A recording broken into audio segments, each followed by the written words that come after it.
Hello everyone, my name is Zarin Pulam and today I welcome you all to my technical talk, Seamless Opportunities in RF Industry. Before starting, I'd like to tell a little bit about myself. I have been working in Amazon Lab 126 as RF design engineer in San Francisco Bay Area for last 4 years. Prior to Amazon, I have worked in Cisco Systems for almost 2 years. My alma mater is University of Texas at Dallas. I am enjoying my work from day zero, and over the year, this field has become a passion to me. Unfortunately, I see less women coming to tech industry, and number of women in wireless hardware is even less. For example, when I joined Amazon, I was the only female engineer in my RF design team at that time. And for that, I want to attract more women to this industry and want to show them the amazing opportunities that they can explore in this field. So what are we going to discuss today? I will start with the common misconceptions between software versus hardware before I go into the introduction of wireless or RF technology. I will also show you how a typical day looks like as an RF engineer, basically what I do. Later, we'll also provide some valuable information such as basic qualifications, growth opportunities, interview process, useful links to enter into RF field. So in summary, my today's goal is to give you a general overview about RF or wireless industry. So without further delay, I'd like to get started. What are the common misconceptions between software versus hardware industry? When I was planning to start my undergrad, I was really confused which engineering field I should go for. Someone told me to choose software engineering because software engineers earn more money and hardware engineering requires intense lab work. On the other hand, there was a different group who told me to choose hardware engineering because hardware engineering doesn't require any coding. Well, with all these years of experience, I have realized one thing. If you don't have fun or feel passion about your industry or the work that you are doing, it's really hard to survive in the long run. There is no hard and fast boundary between these two fields. If you try to see the overall picture just by zooming out, then you will realize that software or hardware, they are not island, rather they go hand by hand. So the big question is coding necessary to become a hardware engineer? Well, yes and no. However, it's always good to know some level of coding because it will help you to create any automation script which will make your life way lot more easier. It will also help you to do the interdepartment collaboration. Companies also prefer candidate who has some level of coding experience. So here I just wanted to put some valuable skill which you might need in RF industry.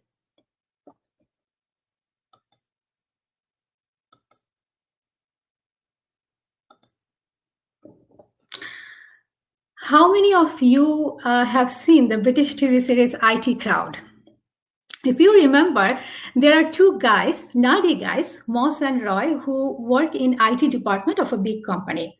A girl named Jen joins in the company and becomes the IT manager without having any knowledge about IT. So one day, just to make fun of Jen, Moss brings a black box in front of her and tells her, "Look, Jen, this is internet." Jen becomes very excited and she wants to present it in front of the rest of the office. So the interesting part is Jen eventually presents it in front of the office, and surprisingly, everyone believes her because no one has any idea how internet works, although they are using it every day. The reason I wanted to bring it up because I just want to make sure we understand wireless technology not only by using it, but also by exploring it. And having said that, let me take you to a journey into the wireless world.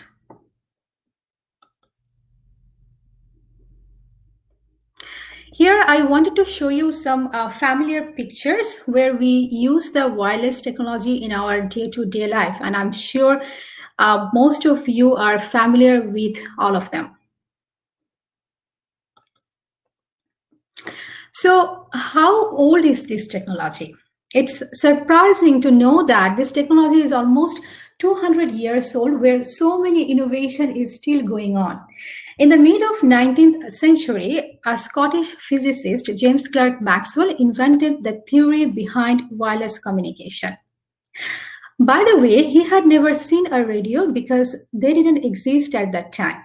He had no idea about radio waves, but still he developed the fundamental theory of wireless communication, which paved the way for next set of invention.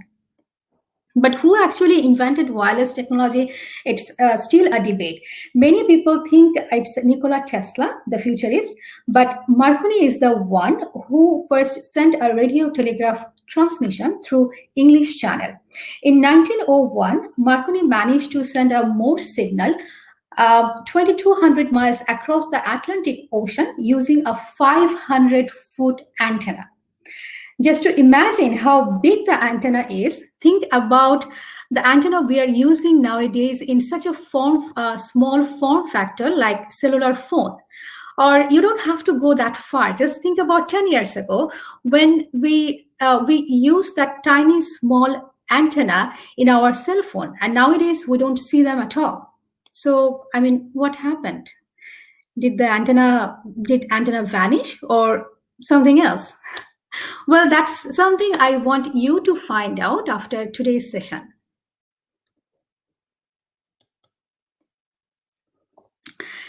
As this is a Women Tech Global Conference, I wanted to highlight the contribution of the famous Hollywood actress Hedy Lamarr in wireless technology, who was a combination of beauty and the brain. During World War II, Lamarr proposed a technique to send information to torpedoes from naval ship during the war. It was easy at that time for the enemy to jam the signal by just broadcasting interference. So Lamarr proposed to send the information using 88 different frequencies instead of one, so that it's impossible for the enemy to jam all the frequencies at the same time. This technology is known as spread spectrum frequency hopping technology, and we use frequency hopping technology nowadays in Bluetooth.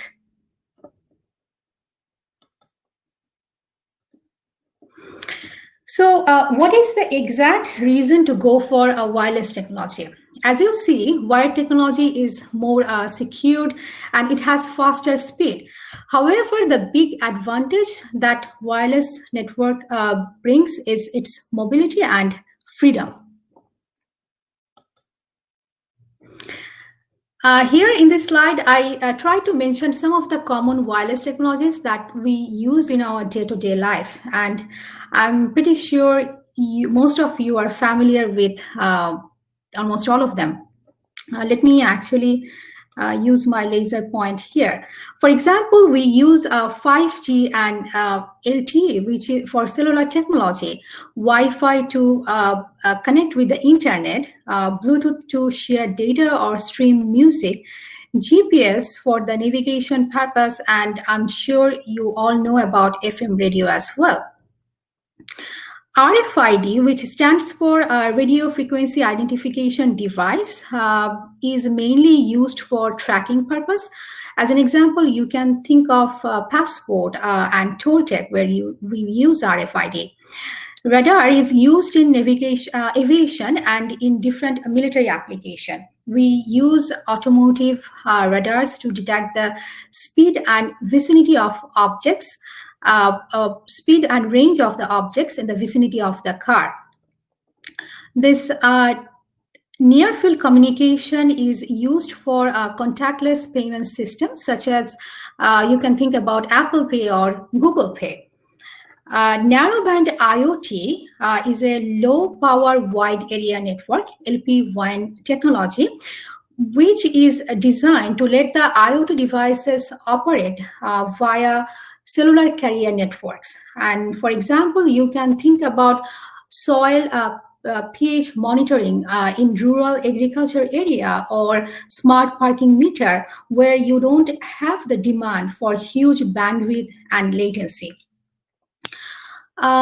Anyhow, the technology that I mostly work with are Wi-Fi, LoRa, cellular, Bluetooth, GPS, Zigbee, but it's impossible to give examples for all of them today. But in my next two slides, I'm to give two user case scenarios using some of the technology here, and I hope that it will be really useful for you. So here I took the example of a home automation system which works using Wi-Fi and Zigbee technology. Suppose you want to access and control your smart devices at home remotely. So once you send your message through this home gateway, which is an access point here, your Wi-Fi enabled devices will get the message directly from your access point. However, for your Zigbee-enabled devices, the message will first come to a hub before accessing Zigbee devices like smart bulb, smoke detector, fan, door lock, etc. A device having software applications for controlling smart devices can act as a controller or hub here. So a question, why we didn't use Wi-Fi? Because Wi-Fi consumes too much power and it has high data rate, which is an overkill in this situation. Unless you're doing some kind of activity like streaming, you don't need high data rate. For example, in this case, to control the smart devices, the data rate is really low, so Zigbee is the best option here.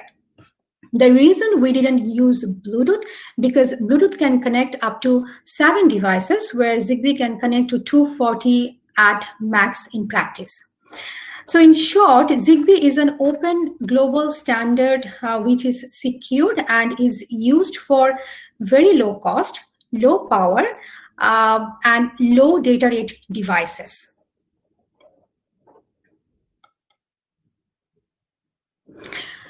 So now suppose someone wants to monitor the smart electric meter reading of different houses situated in a particular area.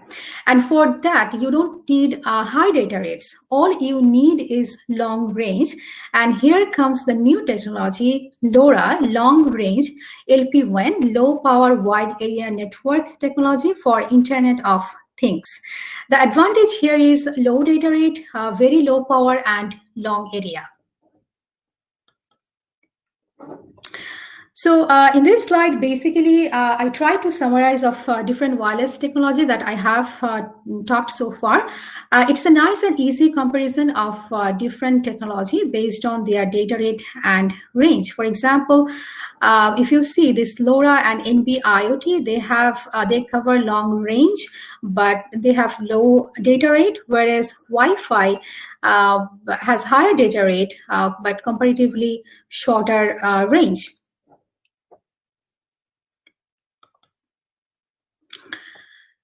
Now that we know different wireless technologies, I want to show you how the wave propagates through the air.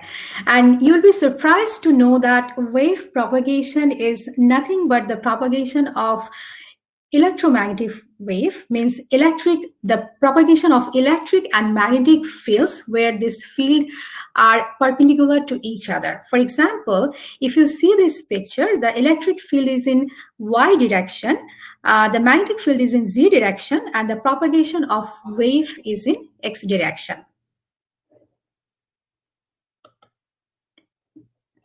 So what is RF? Well, RF stands for radio frequency, and it covers the frequency from 1 megahertz to 100 gigahertz. Any wireless communication that happens using this frequency range is known as radio frequency wireless communication. And whatever technologies we have discussed so far are actually falling using this frequency band. Uh, but before discussing more about RF or microwave communication, I just wanted to remind you the motion relationship, which says velocity is a product of frequency and wavelength, where your frequency and wavelength is inversely proportional to each other. So what is wavelength? Wavelength is just the distance between two adjacent crests or two adjacent trough, or the distance it takes to cover one cycle. And frequency is the number of cycle per second.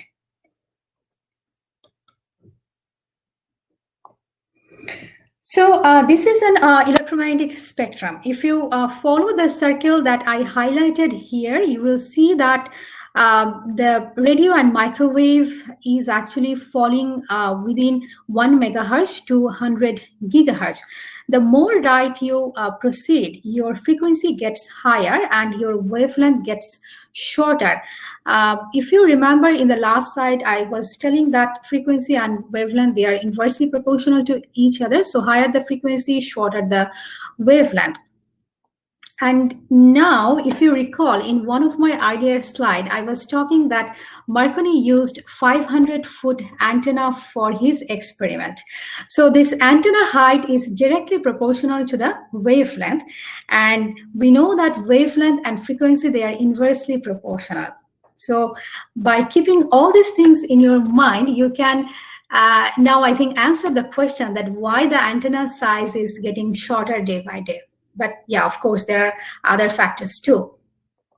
Anyway, just for your knowledge, this electromagnetic radiation detected by human eye is called visual light and falls within the range of 700 nanometer to 400 nanometer.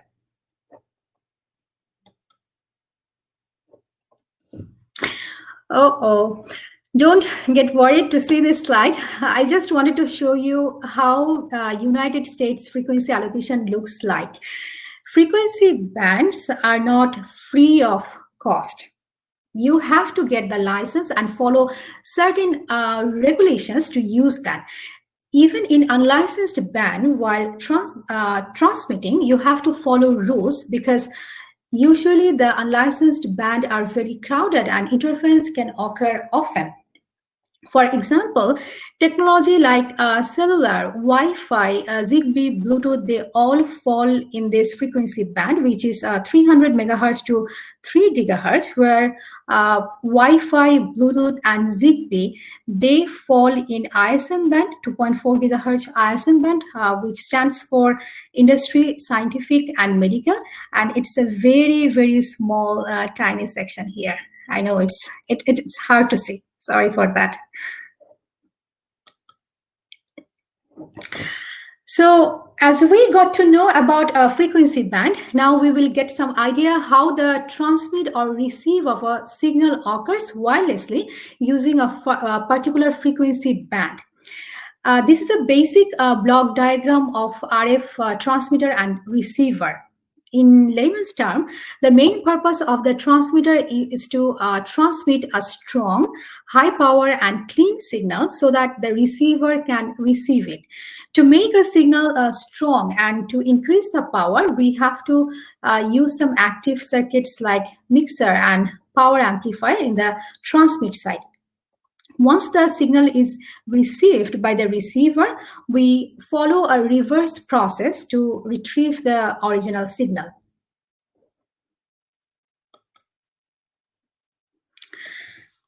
Now, let me give you a practical example of what I have talked about in my previous slide. Suppose while being at your home, you have given voice command to your smart device to play some song. It will then receive the signal, process it, and transmit a specific query through an access point to get the information from the cloud server. After receiving the data from the cloud, it will play the music for you. Here, the transmission from your smart device to access point happens through Wi-Fi if the smart device is connected with your home Wi-Fi network. So, how smooth is sending a signal wirelessly? What are the limiting factors? To be honest with you, it's not that smooth because signal can be reflected, diffracted, refracted, scattered, or absorbed while passing through the medium, and therefore two or more paths of a signal can arrive at the same time of a receiver, which is called multipath. As a design engineer, you have to keep all these things in your mind while doing your system design.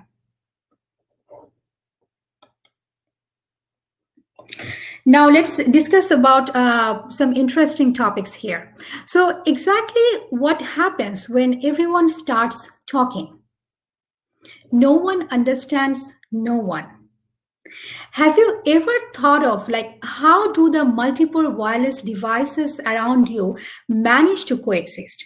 You have your mobile, laptop, wireless mouse, streaming device, smart bulbs, and so on at your house. And they are all connected wirelessly using different technology, and many of them are even connected in the same frequency band. So, how do they manage? Well, as with increasing demand, the radios have become very efficient. The coexistence mechanism is performed very well in the radios inside your smart device. So here I'm going to give you 3 scenarios. Scenario 1. You are watching a video in Netflix using your laptop. This video streaming is the example of Wi-Fi download. And at the same time, you are transferring some data from your laptop to your phone using Bluetooth. This is a coexistence scenario of Wi-Fi receive and Bluetooth transmit. Scenario 2.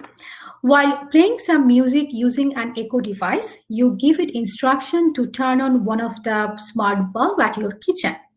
This is an example of Wi-Fi receive and Zigbee transmit. Scenario 3, multiple Wi-Fi enabled devices at your house along with your microwave oven is connected to 2.4 gigahertz band. So a couple of things you have to consider or remember to avoid any kind of interference. For example, number 1, avoid the congested frequency channel and switch to a different channel. For Wi-Fi transmission, the access point does that work very well. If we use same frequency channel, for example, if you are using the same frequency channel, just make sure that you avoid co-transmitting. Number 3, even if you transmit and receive using nearby frequency band, make sure to increase the isolation between the radios in such a way that transmit signal from one radio cannot jam or interfere the receive signal of the other radio.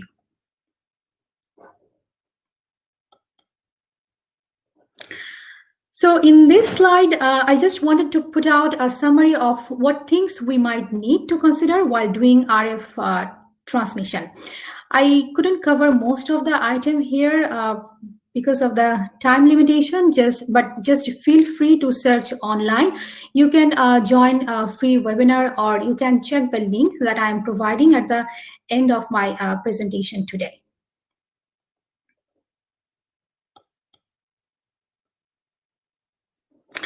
Starting from this slide to next few slides, I will show you how you should think and how a typical day looks like for an RF design engineer.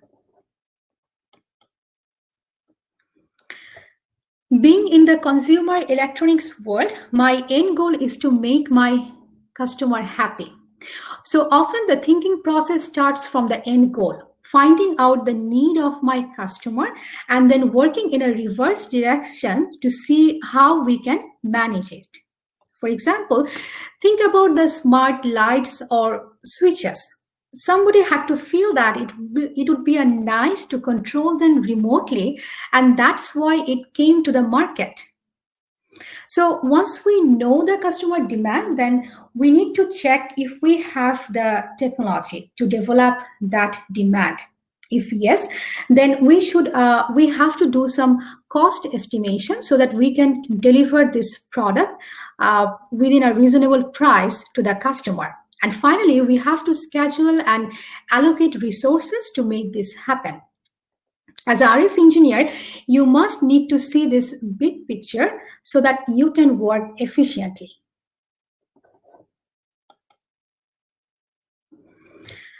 Working as RF design engineer in consumer electronics means wearing multiple hats at the same time. Once you get to know the big picture, you have to work closely with different subsystems so that you are up to date and prevent any sudden changes which might affect your subsystem. RF engineers work very closely with signal integrity, mechanical, electrical, regulatory, or software group during the whole product build cycle.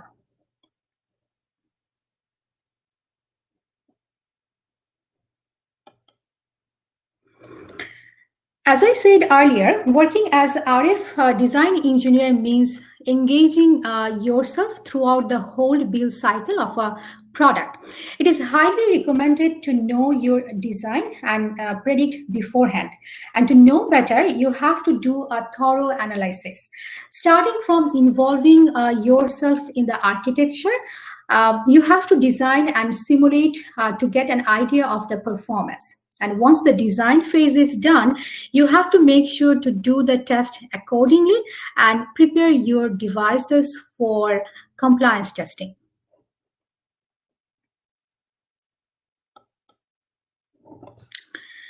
And while doing all that, make sure you don't compromise. Also, don't hesitate to ask for what you need. Your aim should be to create high standard while dealing with multifunctional teams. In this slide, I try to mention some of the cutting-edge technologies that we work on in a daily basis as a RF engineers. Again, there are many more to be mentioned. To give a high-level overview, millimeter wave is used for super fast speed and more capacity. V2X is car-to-car or vehicle-to-everything communication, which is passing the information from a vehicle to any entity that may affect the vehicle and vice versa. LP1 and 5G, I have already talked about them in my previous slide. 802.11ac is an improvement in locating the position of the users. So it allows a Wi-Fi network to more quickly track and connect to a device. And this is very energy efficient as well. 802.11ax or Wi-Fi 6 allows to use more unused band in 5G. I didn't mention about Wi-Fi 6E here, but that's also coming in next few months, which means there are going to have a lot of things going on in Wi-Fi. The FCC, which is Federal Communications Commission, they voted recently to open up a plot of spectrum in the 6 gigahertz band for unlicensed use. And what it means, once the new spectrum is officially opened for business later this year, this should translate to faster, more reliable connections from the next generation of devices.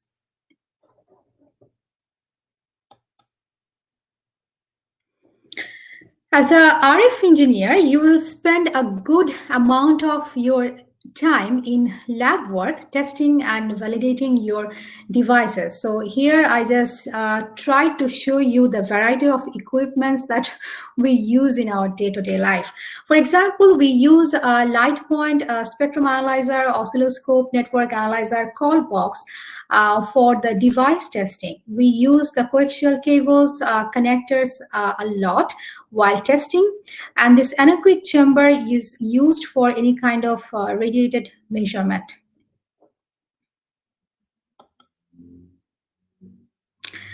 Basic qualifications and requirement. So starting from this slide and next slide, I tried to put some useful links conference, some courses and certification. And in the next slide, I added the name of the books that will be really useful for you if you are thinking of choosing RF engineering to go for.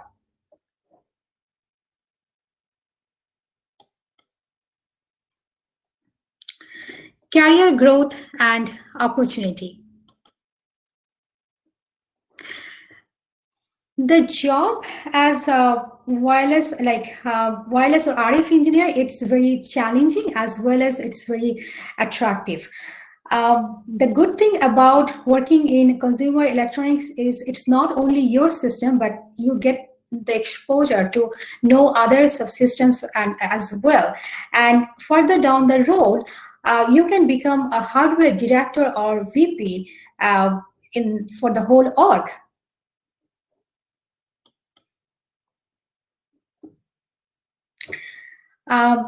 Work-life balance harmony. I wanted to put this slide today because in my 6 years of experience in industry, something I have learned in a hard way because I actually experienced to balance I was having a hard time to balance my work and life. So a few points I have mentioned from my experience, and I think it will be helpful for you as well. The important I want to mention that please make sure you know how to say no. Just create the expectation limit, create the boundary. Never ever try to eat something which you cannot chew. And never ever try to compromise your family life because of your work, because at the end, it doesn't work.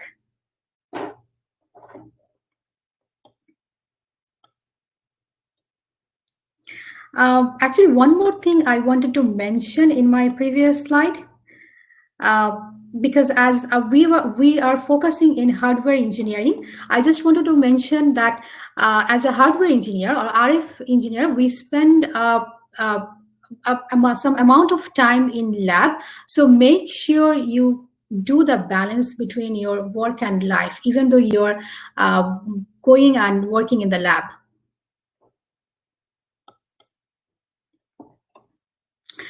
So starting from here, this slide and my next slide, I'm going to give you some useful tips like how you should actually face your interview. I have divided it into two parts. One is the behavioral and the next one is technical. For behavioral, I mentioned 4 points. Which are like doing prior research about your company, their leadership principle, and their products. Showing your passion and enthusiasm for the field you are interviewing for. Make sure you make your resume precise and make it within 1 page if possible. And be very confident about what you say and what you believe.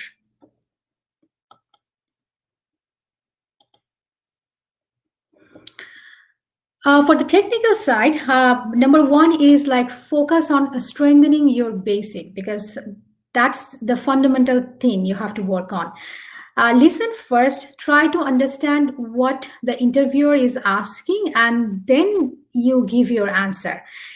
Number 3 point is very important. If you don't know something, just say no, politely say no.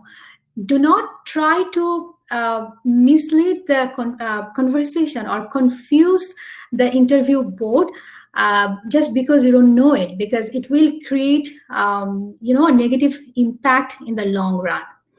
And try to prepare some problem statement solving story. For example, problem statement, your action and end result, because you will be often asked about this kind of story in your phone or on-site interview.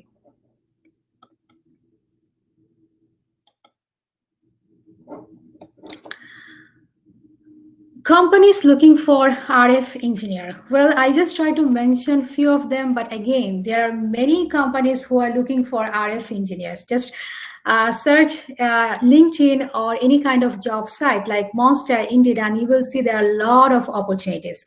You can choose based on your interest. Like you can go for consumer electronics, enterprise, or chipset company, however you like it. For example, when I worked for Cisco, it was enterprise level company, and now I'm working for Amazon, which is consumer electronics. And to be honest with you, I'm liking both.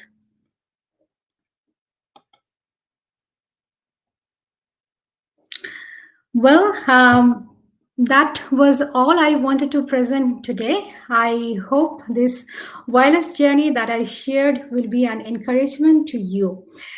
RF field provides an abundant opportunity to the way of life now and in the future, especially for females due to untapped market. It certainly would be great to see more females interested in this field. You can do it. In fact, I know in my heart because I did it. Thank you for your time and listening. I'd be happy to answer any question that you might have for me.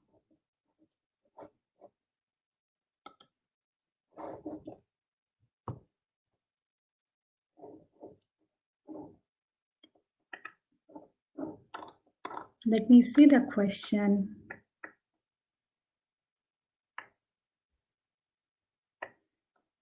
Okay.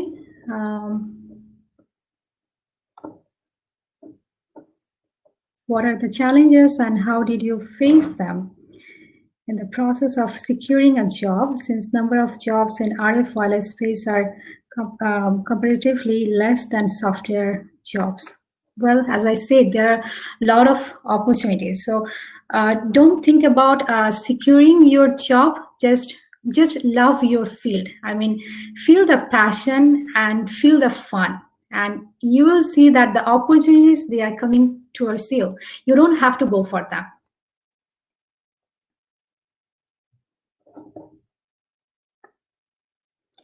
Do you need an engineering degree to have an RF career path?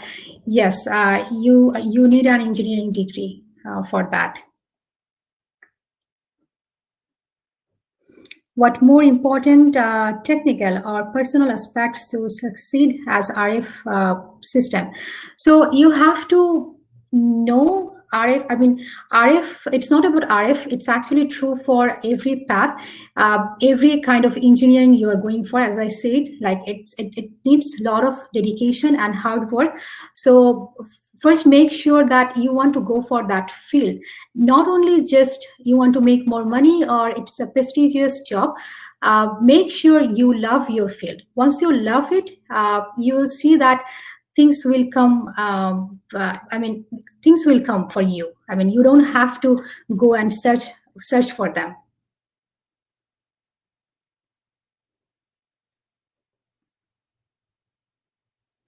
And as you see, I have provided my email address and LinkedIn URL. Feel free to contact with me if you have any question, and I will try my level best to answer all of your questions. If I know the answer, of course. Thank you very much. Thanks a lot, everyone, for listening.